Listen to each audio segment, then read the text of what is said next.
सांगा आम्हाला काही सभागृहामध्ये चर्चा करायची गरज नाही. शेतकऱ्यांच्यासाठी कर्जमाफीची आम्ही स्वतः घोषणा केलेली आहे. ते कर्ज आम्ही पूर्णपणे माफ करू. सांगा, सगळा विषय संपवूया. पण माझं म्हणणं आहे की अजून 50,000 कोटी काढा ना, अजून काढा आणि त्या शेतकऱ्यांची कर्जमाफी करा. तुमचा दिलेला शब्दाचा पाळा ना. सरकारने या संदर्भात कुठले निर्णय घोषित केले? कधी म्हणतात की 2100 रुपये आमच्या लाडका बहिणींना देऊ, 2100 रुपये तुम्ही देऊ शकत नाही.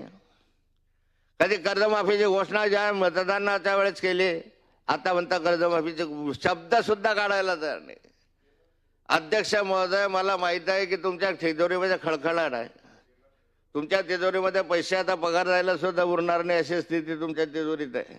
45,000 कोटीच्या तुटीच्या अर्थसंकल्पामध्ये तुम्ही वावरता आहात. 8 लाख कोटीच्या वरचं कर्ज तुमच्या डोक्यावर आहे. पण माझं म्हणणं आहे की अजून 50,000 कोटी काढा ना.